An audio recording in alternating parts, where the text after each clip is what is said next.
Today we're going to talk about how to grow dry beans. So step one, you need to figure out what type of beans are going to be growing. Are you going to be growing pole type beans?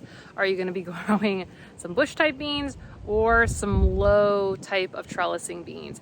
And this is a difference that makes a difference because you need to know what type of structures you need in your yard. Pole beans can get up to 8 feet tall, maybe a little bit taller, and you need some pretty tall structures like these cattle panel trellis arches.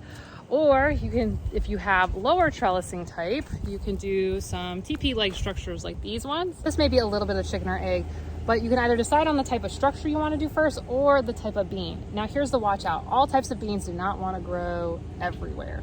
So for me in Florida, a lot of the beans that I could pick up at the store may not have actually worked here. So what I did instead is I knew I wanted to have cattle panel trellis arches and that I could pick different types of pole beans that would work on here really well. And I knew that my family liked black beans. So then I was able to look for pole bean types that are similar to the black beans that I pick up in the store. I then also picked up different types that actually work on some of these smaller trellises that are like stew type beans, you know, when you want to do like a nice hearty stew. And then they use smaller, lower trellising structures. Can you see my little bean plants that are growing up right now? And they're right in here. So figure out bean types that actually work for your area. Tip 2. Tip number 3 is I would plant directly into the ground. Unless you have a short, warm season, planting directly into the ground is great. One, it can help establish the plant really well and put in nice deep root systems. The other thing is when you're planting them, you want to put them about 6 inches apart, up to 10 inches, so that you can maximize your space. And within just about a week, you'll see new plants coming on up. When it comes to planting beans, put them in a 1/2 inch to 1 inch deep. Now, how often should you water? Well, if you're not in a rainy season, usually I run my sprinklers about twice a week. Now, when it comes to producing beans, it can take 90 to 120 days, but some plants like these ones actually can put out new beans every 65 days. So that's why I actually like to plant the beans and then plant them again a month later. Now, when it comes to bean plants, they start growing, of course, from the bottom up. That makes a lot of sense. And they also start to produce bean plants from the bottom up. But because we're looking into dry beans, while these beans are not ready to go, we just come a couple inches down. These ones are already dry. So for your next tip, what I would say is at least once a week is that you go through your plants, checking them bottom up to check for dried pods. Because what you don't want to have happen is for these to stay on the vine for too long and then they get moldy or they start to sprout on you. Now, while sprouting is not a problem for you eating them, this is going to be an issue if you want to reuse these, which I totally recommend. Once you start to get your first crop, one of the ways you can maximize your bean crop is replanting some of your first crop back in the same area. And that way you can extend the crop and you're starting to get beans that really, really like your soil and your yard. Now, when it comes to dry bean plants, they really do like full sun. They want kind of the typical vegetable garden soil, just neutral to slightly acidic. They do really well in. Now, they are nitrogen fixers and they can help just fertilize your own garden, which is great to intermix. So you can see I have here bean plants and right next to it are my tomato plants.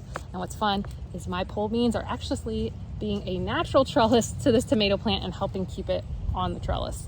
So I don't have to add in extra ties or anything. I just let the bean do part of the work. And this is beneficial for both plants because different pests like tomatoes than like beans, and this help keeps them from getting through my entire crop. Now, bean plants tend to be really big fans, like I said, of warm weather. So they typically like to grow in the 70 to 80 degree range. Now, different bean plants may like different weather conditions. So as you go and pick your bean plants, make sure that you look at what their specific temperature needs are. What do you do if a storm's coming? With your dry beans, they're starting to dry out, but they're not quite done yet. Well, you can pick them early and then just let them dry inside of your house. But what if you leave them on too long? You didn't get a rainstorm, but you were just a little slow. Well, it'll be okay. They've just dried out some more and you just collect them and throw them in with all the rest.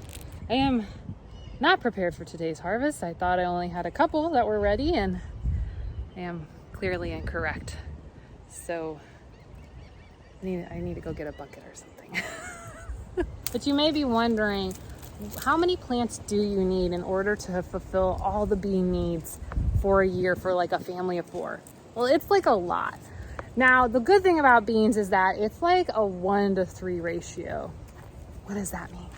So for every can of beans, of dried beans that you collect, well, that's going to equal about 3 cooked cans of beans. But that still means you're going to have to collect a lot of beans. Now, once you get your dried beans all collected, throw them in a bowl, let them sit there for a little while, and you get to have the fun of opening up all the different pods. You just kind of squeeze them and they pop right open like this. I would not do this out in your garden like I'm doing right now. This is a very bad way for me to do it because what will happen is they'll drop on the ground and you will have random bean plants start growing where you really don't want them.